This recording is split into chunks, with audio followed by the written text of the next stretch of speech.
The first thing I registered was the dull throb behind my eyes, a persistent drumbeat against the inside of my skull.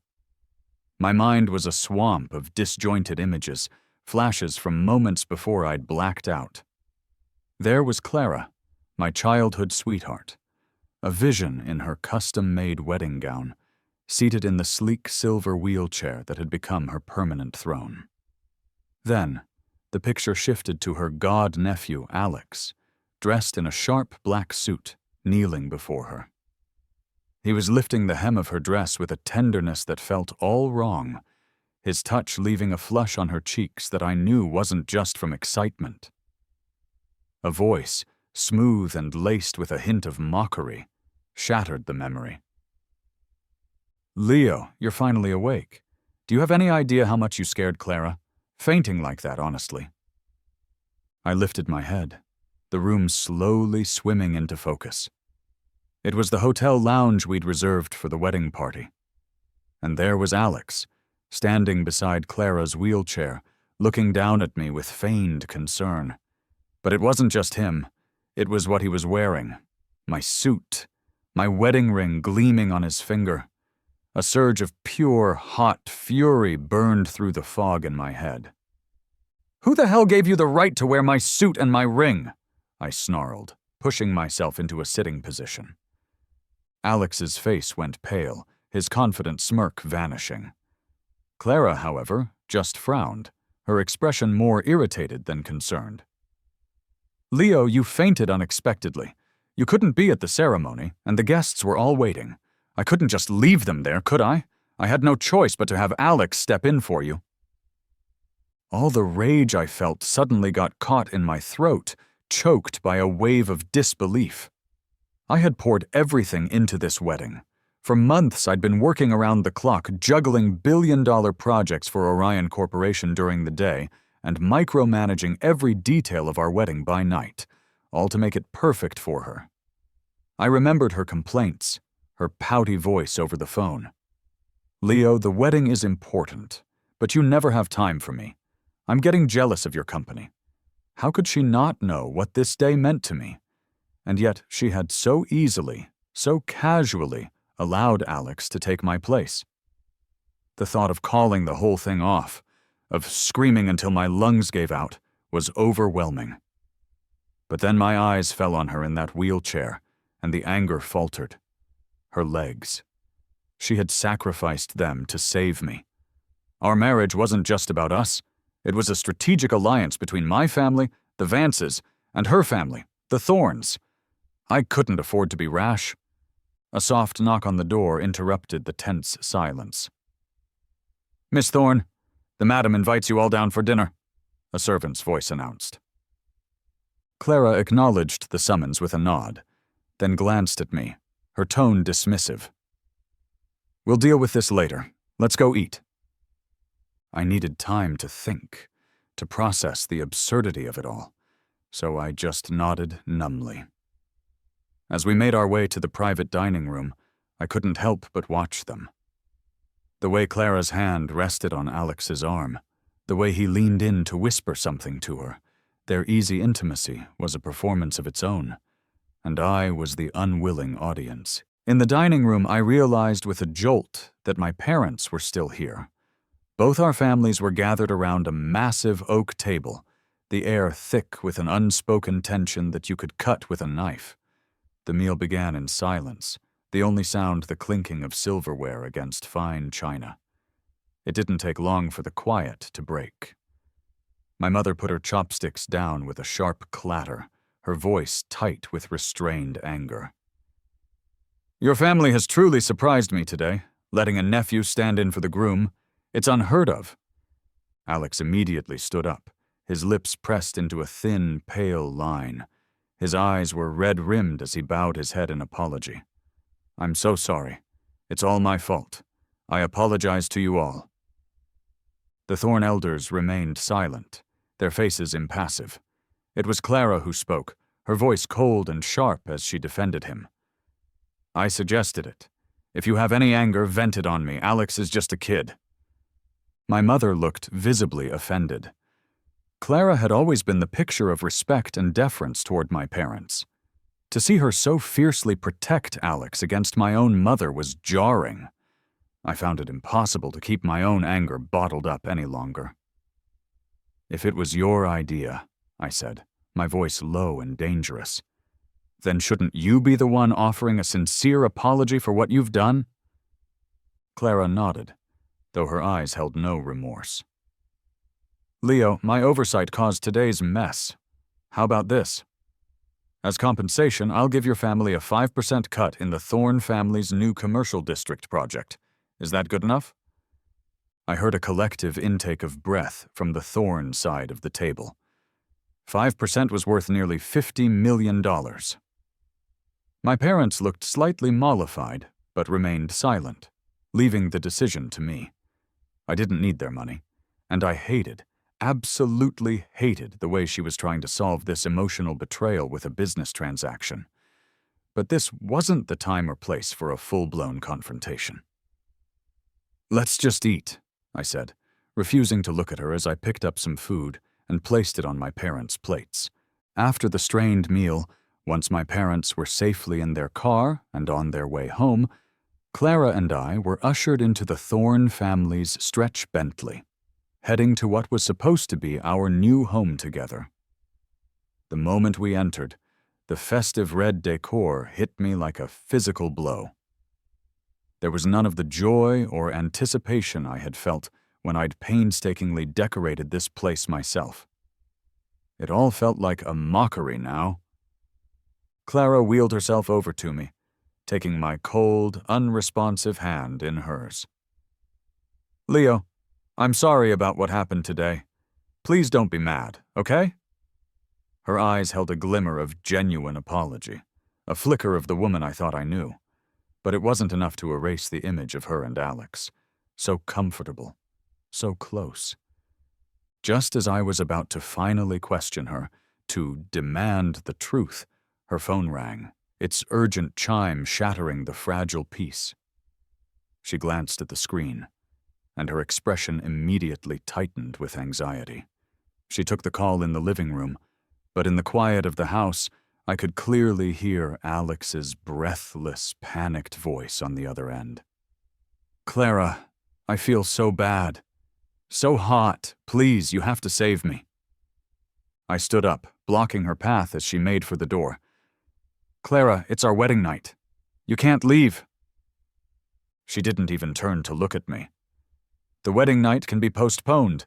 Alex can't wait."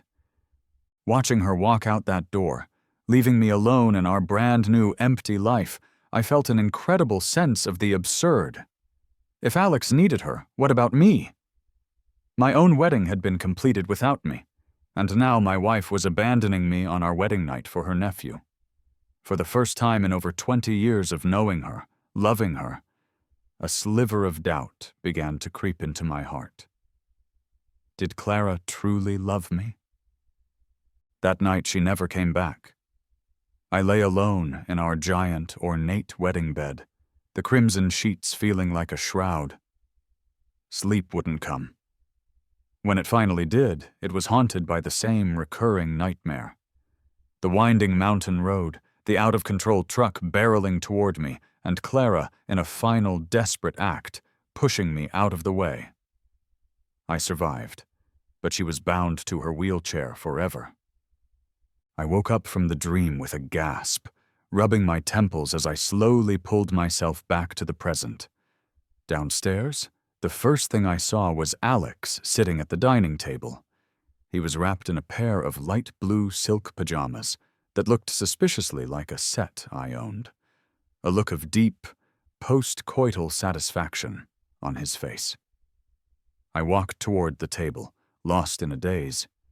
He spotted me and offered a lazy smile. "Leo, you're up. Clara and I usually have breakfast together. She didn't want me to be alone, so she brought me here last night. You don't mind, do you?" I took a long, hard look at him. Usually, when he was around Clara, he was the picture of meekness, head down, trailing behind her with a gentle and refined air. He was always so respectful to me, so polite. That even though I knew on some level that he was different, that he had an almost parasitic need for her affection, I had never given it much serious thought. A servant placed a glass of warm milk on the table in front of me. "Sir, your milk." "Thanks," I mumbled, about to take a sip when it was suddenly snatched from my hands. Alex was looking at me, his expression flustered. "This was meant for Clara," he said, a little too quickly. My eyebrows furrowed. Something was off. Just as I was about to question him, a strange thing happened. A sentence, clear as day, seemed to scroll across my vision, a thought so vivid it was almost audible. "This has Alex's essence in it." I was taken aback, wondering if I was just sleep-deprived and hallucinating. But when I blinked and looked again, Clara had already come downstairs, taken the glass from Alex, and drained it in one go. Alex watched her, a strange smile playing on his lips. "How does the milk taste today, Clara?" he asked. She gave him a look full of meaning I couldn't decipher, but a faint, unsettling suspicion began to form in my mind. My stomach churned, and I had to rush to the bathroom where I threw up violently. When I returned to the table, the lavish spread of food held no appeal. At that moment, Clara casually suggested, "Leo, how about we go to Hawaii for our honeymoon?" I had been looking forward to our honeymoon for months, but now the thought of it filled me with dread. Besides, I knew that publicly parting ways with her so soon would create a major rift between our families and jeopardize the business alliance we had just solidified. "We should cancel," I said flatly. "The company's too busy, I can't take the time off." After that, I didn't wait for her response. I just got up and headed straight to the office. It was a long, draining day. When I finally returned home that night, Clara was nowhere to be seen. The only sign of her was a glass of warm milk on the nightstand, with a note tucked underneath. "You've worked so hard during this wedding period. Have some milk and rest well." I stared at the milky white liquid, recalling the strange message from the morning. I decided to skip it, heading straight for the shower instead. Sleep was elusive. Sometime late in the night, I was awoken by odd, stifled noises coming from the room next door. I followed the sound to the slightly ajar door, where the familiar sounds of soft moaning and gasping reached my ears. Peering through the crack, I saw Clara seated in her wheelchair, a rope held taut in her hand. The other end was wrapped around Alex's long, slender neck. He was completely unclothed, kneeling on the carpet before her, his mouth smeared with something wet and shiny. "Who makes you feel better, Alex?" Clara's voice was a trembling whisper. "Me or Leo?" Alex's response was immediate and breathless. "Of course, it's you!" I staggered back in shock, my shoulder knocking over a tall vase in the hallway. It crashed to the floor with a deafening shatter. Clara's head whipped toward the door. I instinctively flattened myself against the cold wall, my heart hammering against my ribs, trying to calm my ragged breathing. Only when the sounds from within the room resumed did I manage to silently make my way back to my own bedroom.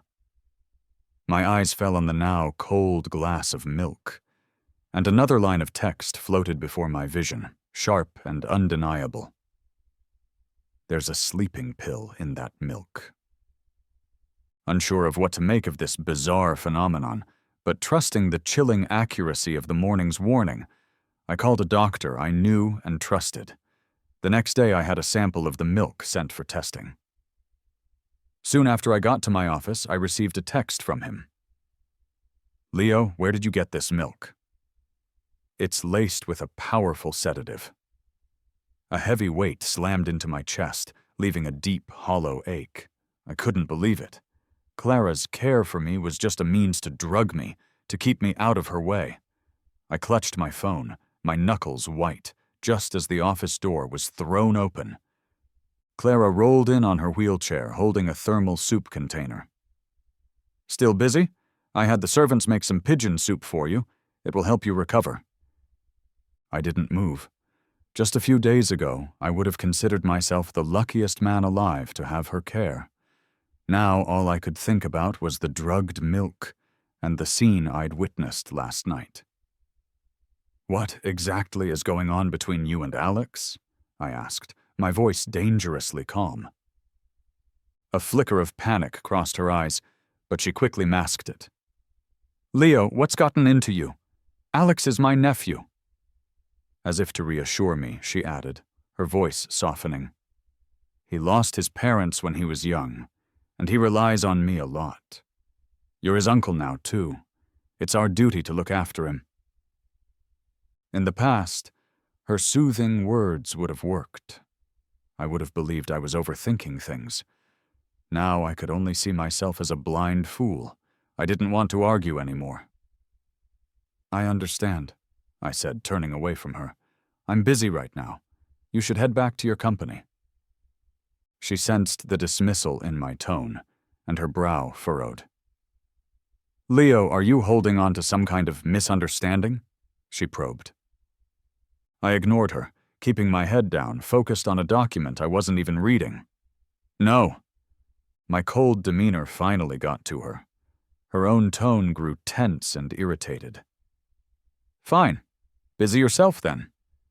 She placed the soup on the coffee table and turned to leave. At the door, she paused. "Leo, I've arranged for the wedding ceremony to be redone. I assure you, it will be even more extravagant than the first.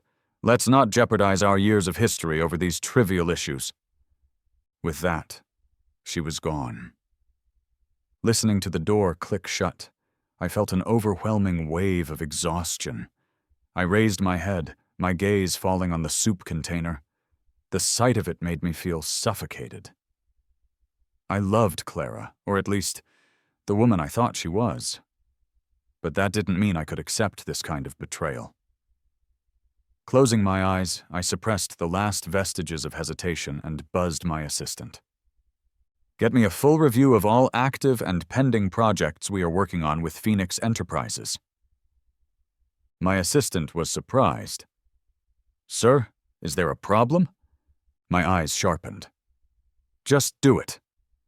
Realizing he had overstepped, he quickly replied, "Yes, sir," and left to gather the information. I sat in my leather chair, silent for what felt like an eternity, before I got up, walked to the coffee table, and threw the soup container Clara had brought straight into the trash. I had made up my mind. I was going to leave her, but before the divorce, I was going to sever every last business tie between the Vances and the Thorns. Our families had been intertwined for decades, with countless joint investments and operations. Breaking it all off wouldn't be easy, but it had to be done. I was swamped with work all day, and it wasn't until after 9 that I finally had a moment to myself. That's when I saw the message Clara had sent 3 hours earlier. "Leo, I had Alex's things moved to the villa. He'll be living with us from now on." I stared at the message for a long time, a bitter laugh escaping my lips. Let them move in, I thought. I won't be staying there for long anyway. I put my phone down, ready to get back to work. When it buzzed again, it was Clara. "Leo, I'm downstairs at your office to drive you home. If you're not done, I'll come up." A wave of irritation washed over me. How had I never noticed how controlling she was? Staring at the piles of documents detailing the separation from Phoenix Enterprises, I replied with a single word. "Coming?" I packed my briefcase and headed down. On the way back to the villa, I feigned sleep, remaining silent. Clara didn't say a word either. The moment we walked inside, we saw the newly hired maid respectfully placing a plate of cut fruit in front of Alex. "Sir, please have some fruit." I heard it. Clara heard it. She remained silent. I, however, was done playing dumb. I asked the maid directly, "If he's the sir of this house, then what am I?" Alex, finally noticing me, waved his hands at the maid in a fluster. "Aunt, you've got it wrong. I'm just the nephew. He's the uncle." Clara finally spoke, her voice calm and cold as she addressed the maid. "Go and collect your pay from the housekeeper. Your services are no longer required." She then turned to me. "Leo, is this handled to your satisfaction?" Our eyes met, and I felt a profound weariness. I didn't want to say another word. "I'm tired. Don't call me for dinner." I headed straight for the stairs. I had barely taken a few steps when a strange groaning noise came from above. I looked up, and my pupils dilated in horror. The massive crystal chandelier in the living room was swaying precariously, its moorings giving way. It was about to crash right down on Clara and Alex. Instinct took over. I darted toward Clara in her wheelchair, ready to shove her out of the way. Just then, a sentence flashed before my eyes. Sharp and urgent. "Don't go over there. Clara's legs are fine. She and Alex won't get hurt." It was too late. I was already in motion, throwing myself under the path of the falling chandelier. The moment before it hit, in that split second of terrifying clarity, I saw Clara leap up from her wheelchair, yanking Alex to safety and shielding him with her own body. Then, a deafening crash, a searing pain in my head, and everything went black. When I woke up, the first thing I heard was the unbearable, rhythmic sound of sloshing water. I struggled to pry open my heavy eyelids, and through a blurred, hazy vision I saw Alex, completely naked, his body moving in a steady rhythm, and Clara, my supposedly wheelchair-bound wife, was perched on a chair by the window, her perfectly functional legs wrapped tightly around him, her fingers digging into his thighs as she helped him move. Their low, breathy moans filled the air, but I didn't care what they were doing. My entire focus, my entire world, had narrowed down to one single impossible fact. Clara's legs were fine. As if sensing my thoughts, another sentence appeared before me, burning itself into my mind. Clara's legs were never injured. She married you to gain more benefits for the Vance family and to hide her affair with Alex. The words made my head throb with a pain so intense it felt like needles were stabbing into my brain. A pained groan escaped my lips. The sounds from the corner of the room abruptly stopped. I sensed their eyes on me, boring into my prone form on the floor. But then, after a moment of silence, they resumed their activities. I have no idea when they finished. Eventually, when my vision cleared and I managed to open my eyes again, the hospital room was empty. A soft knock sounded at the door, and my assistant walked in. "Leo, how are you feeling? How's the injury?" I reluctantly touched the sore, bandaged spot on my head.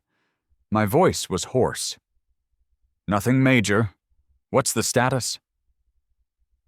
"The projects with Phoenix Enterprises have been reviewed," he reported. "Contracts are confirmed for termination. The ones that haven't started yet are being subcontracted out. I just needed your final input on the ongoing ones." "For those already underway," I instructed, my voice firm, "reach out to the companies that were bidding against us before.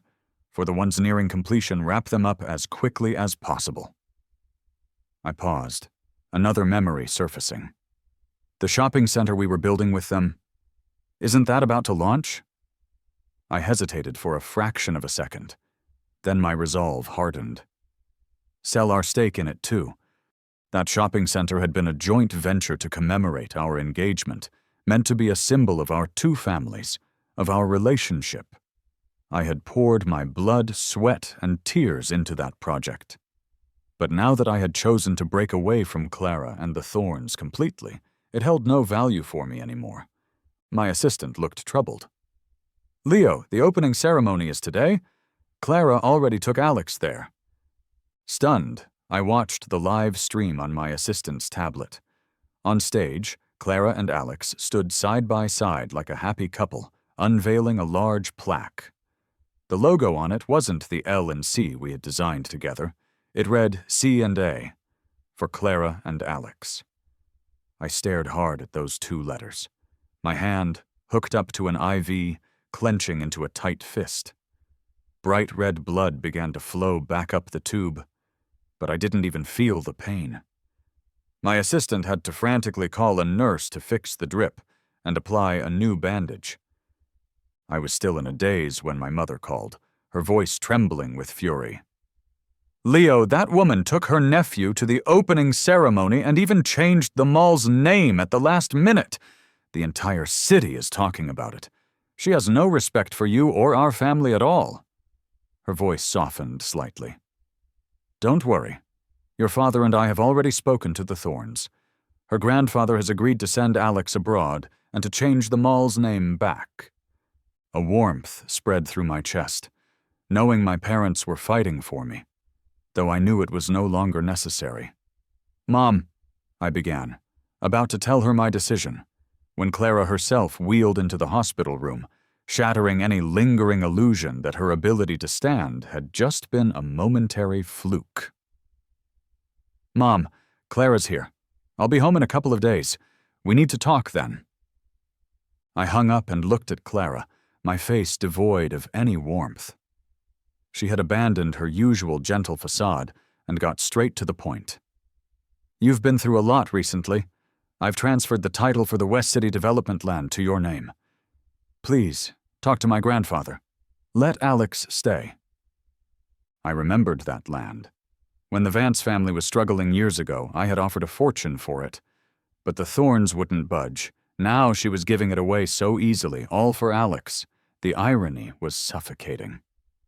"Sure," I said, my voice dripping with sarcasm. "But you have to promise me something first."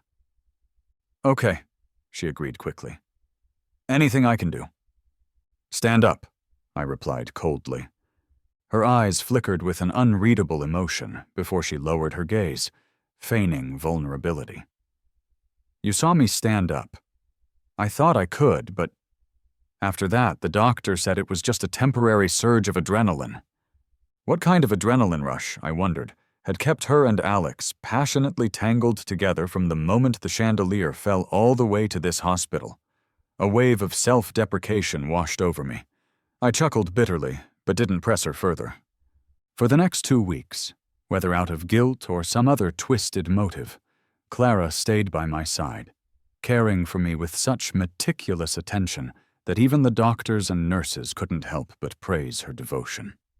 2 weeks later, on the day I was finally discharged, she canceled all her company meetings to personally take me home. The moment we walked in, I was surprised by the sight that greeted me. The entire villa was adorned with flowers, and a romantic candle-lit dinner was set on the dining table. "How do you like it?" she asked softly, her eyes full of the same affection she had shown me 3 years ago when she proposed. Who doesn't like romance? But this was a performance, a facade, and it was no longer what I wanted. Not since I had discovered the truth about her and Alex. "What's all this for?" I asked, suppressing the storm of emotions inside me. She didn't answer, instead gently seating me at the table and serving my favorite dishes. "These are all your favorites. I cooked them myself. Try some." As the candlelight flickered, I looked into her gentle eyes, but every bite I took tasted like ash. Then, she pulled out a velvet ring box. Inside was a simple band sparkling with tiny embedded diamonds. "I made this ring myself, Leo. I wanted to make up for not being able to give you a proper wedding ring." Her gaze was full of love, but all I could see were the cruel, silent words floating before my eyes. "The ring is a lie. She had her assistant buy it. Every night during your hospital stay, she snuck off to be with Alex. Thanks to the milk incident, I no longer doubted the truth of these strange visions. I just didn't know when her affair with Alex had started, or just how long I had been played for a fool." My throat tightened. I was about to speak when her phone rang, a sharp, piercing sound that cut through the romantic charade. Her face shifted the moment she saw the caller ID, and she hurried out of the room to answer it. "Alex?" I heard her say, her voice laced with concern. "What's wrong?" Then his trembling voice came through, clear as a bell. "Clara, Grandpa wants me to get engaged to Chloe next week. I don't want to. I don't even like her. I'd rather die than marry her." "Don't say that," Clara scolded him gently. "Stay put. I'm coming over right now." As she wheeled herself toward the door, she left without a single word of explanation to me. The room, which had felt cloyingly intimate moments before, suddenly felt vast and empty. The act was over. I stared at the ring still sitting in its box on the table and let out a dry, ironic chuckle. I picked up the box and, without a second thought, tossed the whole thing into the trash can, discarding the last traces of my attachment to her. With that settled, I headed upstairs to pack my things. Amidst my belongings, a crumpled piece of silk clothing on the windowsill caught my eye. As I picked it up, the words appeared again. "Alex wore this during yesterday's escapade with Clara." My stomach churned instantly. I hurled the clothes into the nearest trash bin as if they were contaminated, resisting the urge to scrub my hands raw. Just as I did, more words appeared. A quiet, insistent urge. "Check the basement. There's a surprise waiting for you." Assuming it was just more evidence of Clara and Alex's sordid activities, I hesitated. But curiosity, a morbid, self-destructive kind, got the better of me. In the basement, as the fluorescent lights flickered on, I froze. The entire room was lined with mirrors. On an open shelf along one wall was a horrifying collection of toys and implements, things that made you blush just looking at them. Without exception, every single one looked like it had been used, and used often. I felt a profound numbness spread through me. I didn't want to look anymore. I turned around, left the basement, and didn't look back. When I got back to the living room, my assistant was already waiting for me. He quickly handed me a folder. "Leo, this is the contract that needs your signature today." I took a quick look. It seemed like a standard real estate contract. I picked up a pen, ready to sign my name on the dotted line, when the words appeared again, this time with a mocking, incredulous tone. "He's the CEO of a major corporation, and he can't even see the trap in this contract?" Dumb and boring. No wonder Clara can't part with her nephew. I stopped short, my pen hovering over the paper. I went through the contract again, this time with a fine-toothed comb, and a cold sweat broke out on my back when I spotted the loopholes. If I had signed it, Orion Corporation would have faced bankruptcy due to a massive hidden funding issue. Who was behind this? As I mentally scanned through a list of potential enemies, the words slowly floated into my vision again. A single name that struck my heart like a bolt of lightning. Clara. The final piece of the puzzle clicked into place. Clara realized she couldn't keep her affair under wraps forever, so she planned for Orion Corp to go bankrupt, intending to take full control of it herself. I had no reason to doubt these words anymore. I had seen her ruthless side in the boardroom countless times. I just never suspected she would turn that ruthlessness on me. She had always been so confident, so sure that no matter what she did, I would never leave her. It was time to shatter that delusion completely. I sent my assistant away, then walked over to the custom-built wine cellar we'd designed together. I grabbed a golf club from my bag in the hall and began to smash everything. As the expensive vintage wines shattered against the walls, memories flashed through my mind. Clara, helping me place each bottle in the cabinet, cuddling in my arms with a sweet smile, saying, "The wine doesn't get people drunk, people get themselves drunk." Clara, insisting on helping hang our wedding photos, even from her wheelchair. With each swing, I was destroying a memory, shattering a lie.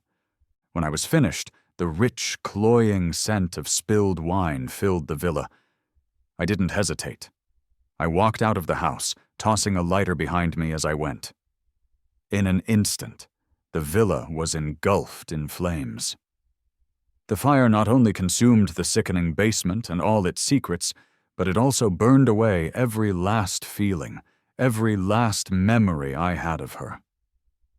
As the ashes began to float into the night sky, the familiar Thorne family Bentley pulled up in front of the blazing inferno. As my own car pulled away, I caught a glimpse of Clara and Alex's panicked, horrified expressions in my rearview mirror. Elsewhere, Clara waited until the fire was finally extinguished. She surveyed the charred ruins of what was once our home, while Alex complained beside her. "Clara, how did this fire even start? Now all our treasured toys are gone. But you'll get more for me, right?" "Of course," she replied with a gentle smile, though my face suddenly flashed in her mind. She remembered the care, the love I had poured into every detail of this house. Pushing Alex away, she said, "I need to find Leo. He valued this house more than anything. If it's destroyed, he'll be furious." Ignoring Alex's protests, she got into her car and sped toward the Orion Corporation headquarters. On the way, she tried calling me, but my phone went straight to voicemail. She thought about my recent coldness, and a strange, deep unease began to settle in her heart. Just then, her phone buzzed with a series of urgent messages from her assistant. "Clara, something big has happened. Check the official Orion Corp Twitter feed. Leo is holding a press conference right now." With furrowed brows, she clicked the link. Her phone screen switched to a live feed. There I was, sitting in the center of a long table, my eyes sharp and piercing as I stared directly into the camera. I spoke each word with cold, clear determination. "My divorce proceedings with Clara Thorne have officially begun. Furthermore, Orion Corporation has terminated all partnerships and joint ventures with Phoenix Enterprises. From this day forward, any project associated with Orion Corporation will never include Phoenix Enterprises. This is not a temporary measure. This is until death do us part." Clara froze, stunned, her mind completely blank. Every word I said was a hammer blow. Divorce. No more ties between Orion and Phoenix. No peace until death. The reality of it all hit her with the force of a physical impact. Before she could process it, her car had stopped at the entrance of my building. She stared at her now dark phone screen, motionless for a long time. She didn't remember how she got back to her own office at Phoenix Enterprises. A knock on her door jolted her back to reality. A subordinate walked in, placing a thick manila envelope on her desk. "Miss Thorne, this was just delivered by Mr. Vance's assistant." She looked at the envelope, which she knew contained the divorce papers, but she didn't reach for it. For a long time, she just sat there, her complexion pale, her dark eyes swirling with a storm of emotions. Her assistant quietly stepped forward, took the papers out of the envelope, set them on the desk, and then ushered everyone else out of the room. The door shut, leaving the office in a deathly quiet. After some time, Clara regained a semblance of composure. Her gaze drifted to the papers on her desk. They lay there, silent and absolute. She dragged her stiff body to the desk, her hand trembling as she reached for them. My signature was already there, the ink black and bold. The handwriting was smooth, fluid, showing not a single trace of hesitation. Seeing my name, so final, so resolute, felt like a physical slash across her heart. It was in that moment that she finally, piercingly, understood. I truly wanted a divorce. I wanted to sever everything that had ever connected us. Thinking of this, her chest ached, and a faint, unfamiliar panic began to bubble up from deep within her. She didn't sign. She threw the divorce papers into the trash. Just then, Alex came into the office.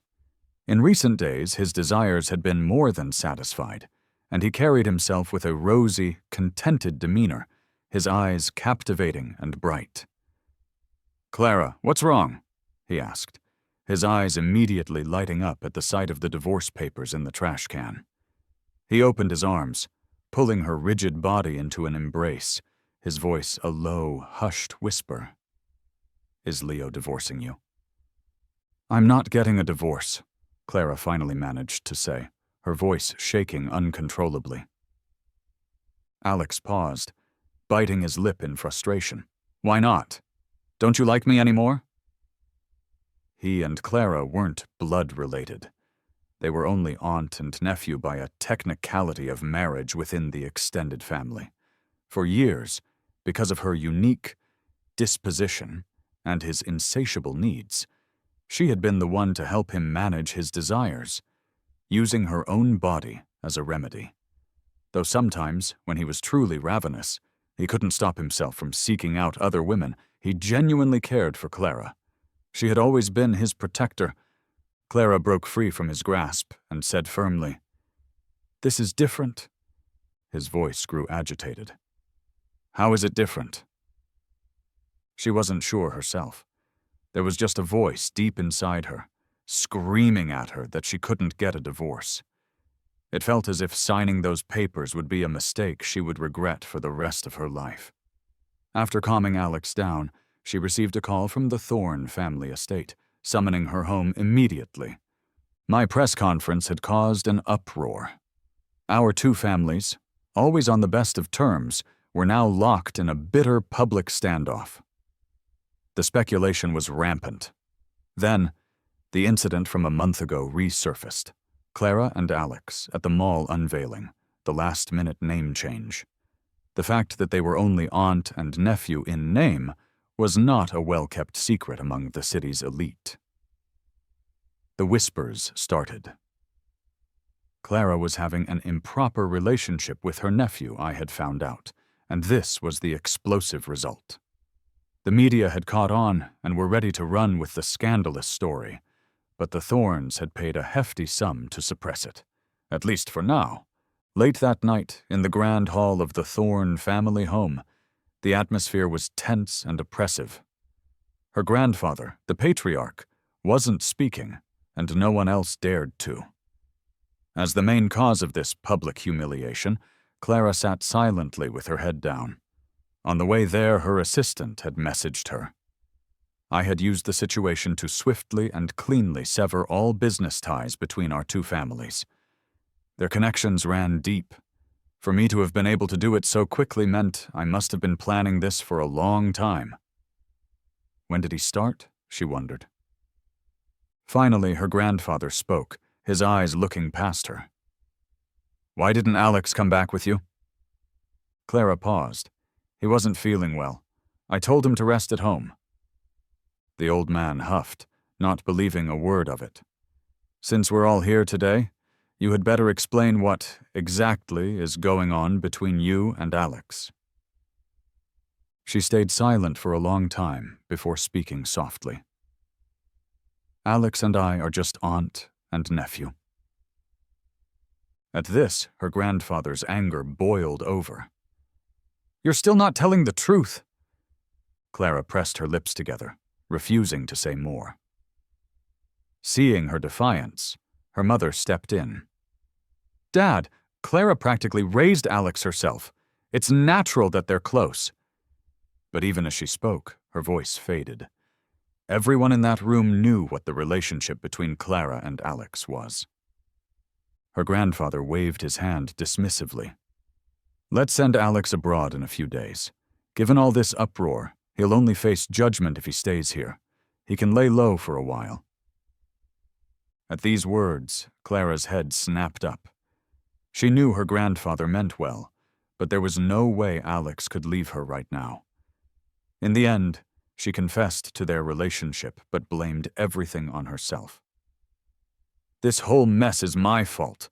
Alex is young and easily influenced. Please don't blame him. And please don't send him abroad. He's grown up here. I worry for his safety." Her parents also intervened, and eventually, after a long and heated debate, her grandfather sighed, agreeing not to send Alex away. But something had to be done. Public opinion was not favorable for Phoenix Enterprises. If the Vances could be placated, if they could announce a peaceful resolution, it would be a great help. "Tomorrow," Her grandfather instructed her parents. Take Clara to the Vance family home to apologize. Be sincere. And have her sign the divorce papers with Leo to end this marriage quickly. We owe him that much. Her father quickly agreed, but Clara was still unwilling. I will apologize to the Vances tomorrow, and I will provide compensation, but I will not get a divorce. This was the last straw. Her grandfather jumped up from his chair and raised his heavy rosewood cane, bringing it down hard on her shoulder. She sat in her wheelchair, unable to dodge, and didn't even try. She bit her lip, stifling a cry of pain as her parents looked on, torn but too afraid to intervene. You won't divorce, he thundered, his hand trembling with rage. After what you did with Alex, why do you think Leo will ever forgive you? This is not up for discussion. You must divorce.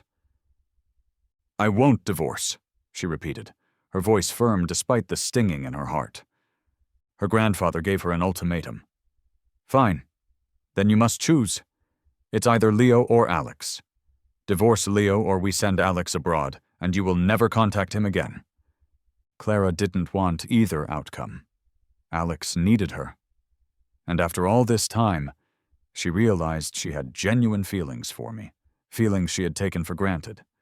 But faced with an impossible choice, she had to weigh her priorities. Finally, reluctantly, she chose Alex. The next day, Clara and her parents arrived at the Vance estate with lavish gifts, ready to apologize. The last time she had been here was right before our wedding. She had been welcomed with open arms. Now it was different. They were left waiting at the door for a long time before being shown in. My parents adored me, and Clara had put me through hell. They were lucky they weren't thrown out on the spot. My parents were in the formal living room, drinking tea, and didn't even look up as the Thorns entered. Clara glanced around, her eyes searching for me, but I was nowhere to be seen. Her parents made some awkward small talk, but my parents remained silent, the air heavy with their disapproval. My mother finally nudged her, urging her to speak. Clara approached them softly. Mom, Dad, My father cut her off gruffly. Don't call us that. Just say what you need to say. Clara stiffened, her voice barely a whisper. I'm sorry about what I did to Leo. Is he home? Can I talk to him? My mother set her cup down with a sharp click. Leo isn't here. Say what you have to say to us. When Clara remained silent, her mother tried to smooth things over, but it was no use. My parents, their patience worn thin, tossed the divorce agreement onto the coffee table. Our lawyer drew this up. The asset division is more than fair. If you have no issues, just sign it. Then pick a day to finalize the proceedings with Leo. After that, our families will have no further ties. Clara stood still, unmoving. I need to see Leo, she stated firmly, or I won't sign. Everyone's faces hardened. Clara had crossed a line. She showed no sincerity, and she dared to cling to their son after everything. Just then, footsteps sounded on the grand staircase. Everyone turned to look. It was me, slowly descending, my hand on the railing. My mother rushed to my side. Leo, I thought I told you to stay in your room. I patted her hand reassuringly, then faced Clara. I had overheard everything. Can you sign it now? I asked calmly. I knew she wouldn't sign easily. My assistant had told me she'd thrown the last copy in the trash. I didn't believe for a second that her reluctance stemmed from any lingering affection for me. Ignoring the visible pain in her chest, she replied, Let's talk, privately.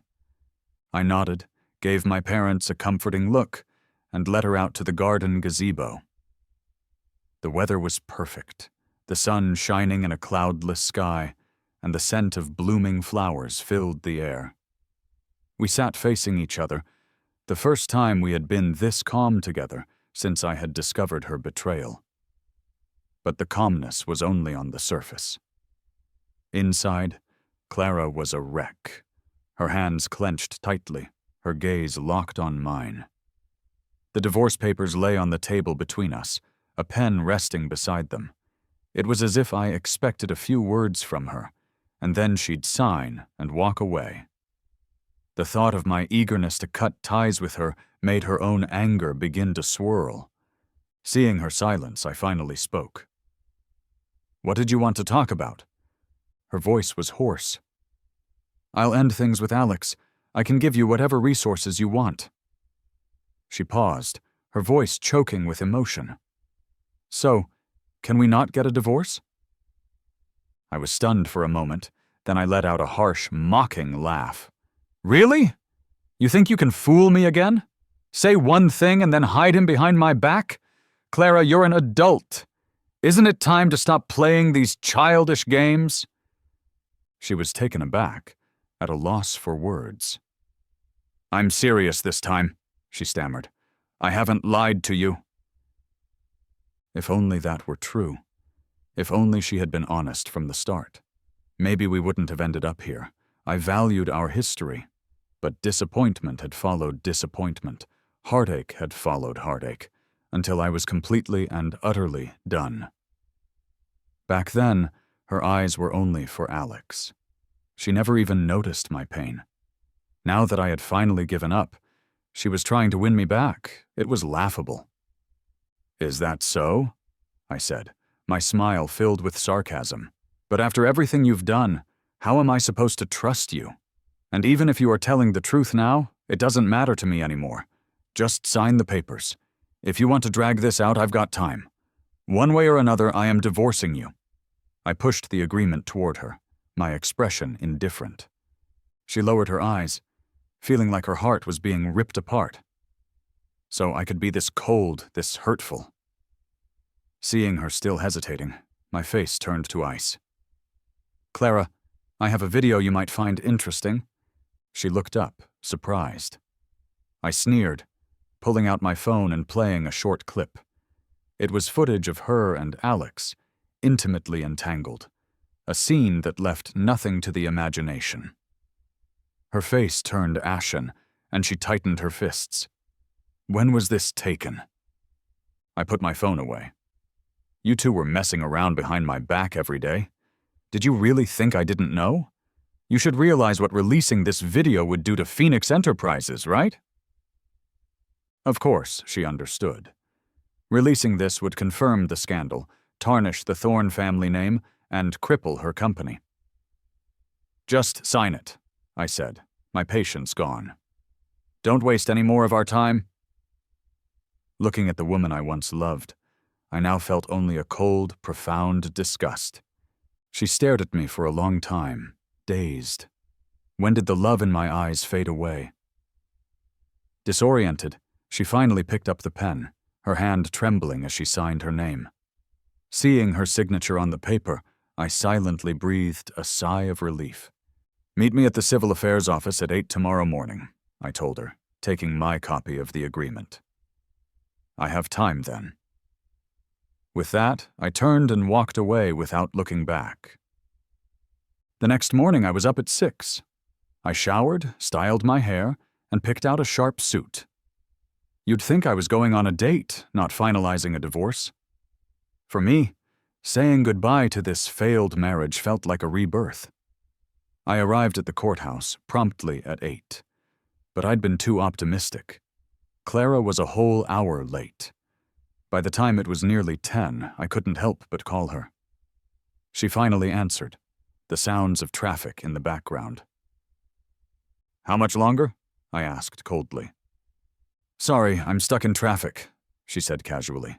"It'll be about another hour." I knew the route from her house to the courthouse.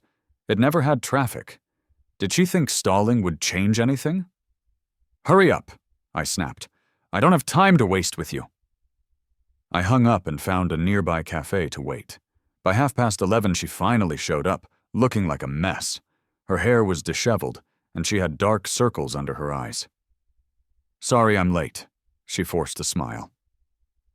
"Let's go," I said, turning and walking into the building. We approached the window, answered the clerk's basic questions, and waited. As the staff member took out the divorce certificate, ready to stamp it, Clara turned to me, her eyes pleading. "Leo, are we really going through with this?" I was silent for a moment before speaking coldly. "We are here today because of you, not me." As I finished, the clerk brought the stamp down with a decisive thud. Our marriage was officially over. We each took our copy of the dark red certificate. I merely glanced at mine before stuffing it into my pocket without a trace of sorrow. We walked out of the registry. It had started to drizzle. Clara stood there, watching as I shielded my head and ran through the rain to my car, got in, and drove away without a backward glance. For a moment, she felt the insane urge to get up from her wheelchair and chase after me. But she was tired of pretending. She saw no reason for it anymore. When she got home, the house was dark. A tall figure rushed toward her, and she tensed, then relaxed as the familiar scent of Alex filled the air. He had snuck out from the family estate where he'd been grounded. He seemed overheated, out of it, his hands frantically roaming over her body. Annoyed, and not in the mood, she grabbed his wandering hands. "Didn't you drink the special medicine I got for you?" she asked, exasperated.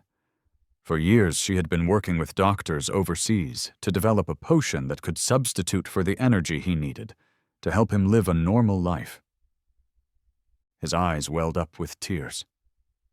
"Clara, don't you want me anymore?" he sobbed. Seeing him cry broke her heart. After all, she had raised him. She wiped his tears and patiently persuaded him to take his medicine. Afterward, his fever subsided, but he still looked down, sulking. "When I become normal," he said, "you won't do this with me anymore, will you?" "Of course not," she said, hugging him. "I paid those doctors so you could have a normal life, so you can live happily like everyone else." But he interpreted it differently, thinking she wanted to push him away. He wasn't blind. He had seen her feelings for me, and the thought made him crazily jealous. He slipped out of the house later that night while she was working. She only realized it when her assistant sent her 2 videos. One showed Alex at a bar, drinking and flirting with other women. The other featured me, her freshly divorced husband, in a similar setting. Clara sat in her office chair, glued to the video of me. I was in a VIP booth, surrounded by several stunning women, one of whom was cozied up right next to me. I didn't push her away. Instead, I leaned over and whispered something in her ear. With a thud, Clara tossed her phone onto the table, her face tense. The video kept replaying in her head, making her chest feel tight. After a while, she picked up the phone and dialed my number. After about 30 seconds, someone picked up. It wasn't me. A sultry female voice came through the phone. "Hello? Who is it this late?" Clara's face turned to stone. "Who are you? Where's Leo?" The woman on the other end seemed flustered. "He's in the shower. Do you need him for something, sis?" The word sis echoed in Clara's mind, sparking an ironic laugh. "Get him on the phone," she demanded. There was shuffling. Then the woman called out, "Hey, a Clara is calling for you." A muffled voice, my voice, came through. "Just hang up, and block her while you're at it. I forgot to do it earlier." The call ended abruptly. Clara sat frozen, imagining me and that woman together, simmering with an anger she couldn't place. It was only much later that she remembered Alex, realizing with a jolt that I had consumed her thoughts so completely she had forgotten all about him. Meanwhile, after my shower, the woman from the bar approached me eagerly. She'd accidentally spilled a drink on me, a classic ploy. I'd gone along with it, wanting to celebrate my newfound freedom, but that was as far as it went. "No thanks," I said, curving my lips into a polite smile. "I'm not interested." I transferred her some money for her trouble and left. Divorced, I poured myself into my company. Over a month flew by. One evening, as I was leaving the office, an unexpected figure caught my eye in the underground parking garage. It was Clara. She looked thinner, her face worn, no longer radiant. She just stared at me, not saying a word. She could stand now, the result of countless treatments she'd undergone without my knowledge. Her miracle seemed like a sick joke. I remembered how she had deceived me, letting me believe I was the reason she would be in a wheelchair forever. The guilt had weighed on me for years. Now, knowing it was all a lie to cover up her affair with Alex, all I felt was a chilling disgust. The wind howled through the garage. Finally, I spoke. "Do you need something?" Her lips parted, but then closed again. She had so much to say, but facing my indifferent expression, she was lost for words. She only realized what she'd lost when it was truly gone. This past month, late at night, she couldn't stop thinking of me, of my kindness, and with each memory, her regret grew. Impatient with her silence, I said, "If there's nothing, I'll be off." I moved past her, but she grabbed my wrist, her voice pleading, "Don't go, Leo. I have something to say." My face turned to ice. My words cut like frost. "Let go. You're filthy." She froze, the words piercing her heart. I jerked my arm away from her grip and pulled out a tissue, wiping the spot where she had touched me as if cleansing myself of a contaminant. Watching this, she felt a sharp, indescribable pain. She followed me, her voice desperate. "I've really regretted it lately. Hurting you for Alex, ruining us. I've realized I truly love you. Can we try again?" I stopped, stunned, then laughed. "Clara, what are you up to this time? If you really love Alex, just tell your grandfather and marry him. Stop using me as a shield." I got in my car and drove off, her fading silhouette in my rearview mirror. Since that press conference, I had decided to cut all ties. The mysterious messages had stopped appearing, but I was grateful for the truth they had revealed. Back home, I showered, washing away the fatigue and the lingering scent of her perfume. As I was about to sleep, an unfamiliar number texted me. "Leo, I won't give up. I'll prove it to you." I knew it was her. With a single tap, I blocked the number. The next morning I drove to the airport. I had someone to pick up. The thought of seeing them made me feel unexpectedly happy. 5 minutes after I arrived, a fair-skinned woman emerged from the arrivals gate. I waved, "Hey, Sophie, over here!" Sophie, my college senior, looked up, and a gentle smile spread across her face. We shared a quick hug. "Leo, long time no see." "It's been a while," I smiled back. "Thanks for letting me pick you up." "How many years has it been since graduation? And you're still calling me by my full name?" she teased. The awkwardness of the years melted away as we chatted on the way out of the airport. She was smart, kind, and we had been close in college, almost inseparable, which had led to a huge fight between Clara and me back then. But everything changed when Sophie went abroad for her junior year. It had been years since we'd last met. She was back to visit her elderly grandmother. "How long are you staying this time?" I asked as we drove. "Not sure," she said, her eyes twinkling. "But definitely longer than it'll take for you to get used to just calling me Sophie." I chuckled, and she playfully acknowledged my subsequent attempts to use her first name. She then turned the conversation back to me. "I heard you and Clara divorced. I was a bit taken aback. I had distanced myself from her after everything that had happened." "Sorry," she apologized quickly. "Didn't mean to bring up anything painful." I shook my head, mustering a smile. "It's all right. Yeah, I'm divorced. It doesn't feel like a loss, though. More like a relief." After dropping her off, I went back to the office, burying myself in work. That evening, a message from Sophie popped up. Still working overtime? Yeah, I typed back. Figured you hadn't eaten, her reply came. I ordered you some sushi. Should be there soon. Just as I sent a thank you, my assistant knocked. Leo, your delivery is here. He placed 2 identical takeout bags on my desk. I snapped a picture and sent it to Sophie. Why did you order so much? I only ordered 1 set, she replied. Confused, I inspected the packages. Both had my name and address. This particular sushi was pricey and notoriously hard to get. Clara used to get it for me. Staring at the 2 boxes, I eventually tossed one, the one I knew was from Clara, into the trash. I opened the other and dug in. The familiar taste was there, but this time it had a bitter aftertaste I couldn't quite place. People change. Who can stay by your side forever? I suppressed the thought and got back to work. These days, Sophie messaged me frequently, her enthusiasm a welcome change. But another, less welcome pattern had also emerged. Knowing I wouldn't see her, Clara had started sending things to my office every day. Luxurious gifts, roses, designer watches. I opened a velvet box on my desk to reveal a sophisticated timepiece, gave it a quick glance, then shut it and set it aside. I called my assistant. From now on, if Clara sends anything, just leave it downstairs. Don't bring it up. That night, I had dinner with Sophie.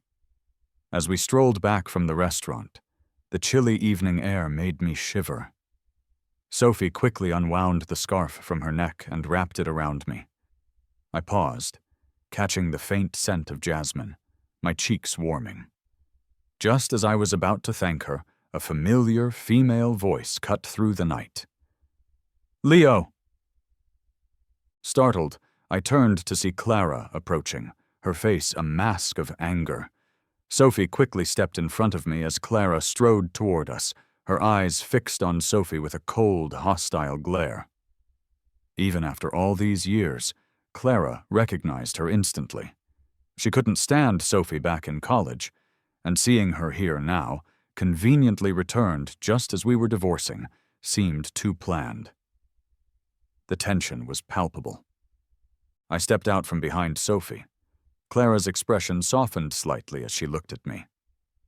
Leo, did you receive the gifts I sent to your office? Yeah, I replied blankly. I had my assistant toss them. Let's not waste each other's time with pointless gestures. Clara flinched, but forced a smile. If you don't like them, then forget it. I sighed, wanting this to be over.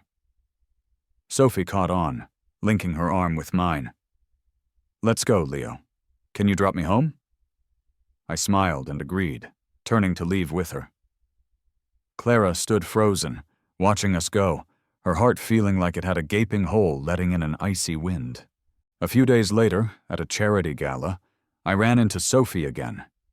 We spent the evening chatting, making the dull event more bearable. From a distance, Clara watched us, her dark eyes following my every move. The smile on my face felt like a sharp knife twisting in her gut. Justin, standing beside her, tried to get her attention, but she was completely oblivious, lost in her obsession with me. Seeing this, his own resentment simmered. Later, feeling uneasy from too much champagne, I excused myself to the restroom. As I turned to leave, Alex appeared before me. "What do you want?" I asked warily. He let out a sarcastic laugh. "Mandy's so smitten with you now. I don't get it. You're divorced. Why still toy with her?" My demeanor turned icy. "Unlike you, some of us don't need to manipulate people to earn their affection." My words hit a nerve. "You're so smug," he snarled. "But Clara's feelings for me are true. She told me herself." "Her feelings are irrelevant to me," I cut him off, weary of the confrontation. "Because if she truly loved you, you wouldn't need to stand here justifying it to me." I walked around him and left. As Sophie and I left the gala, she suddenly turned to me. Gavin, it's still early. Can you come with me somewhere? Intrigued, I agreed. She drove us to the small grove behind our old university, a place full of memories. We sat on a bench by the lake, the peaceful atmosphere a balm to my stressed soul. Why did you bring me here? I finally asked. She fell silent for a long while before speaking softly. I just felt you've been too stressed lately, and there's another reason. She confessed that she'd had feelings for me back in college.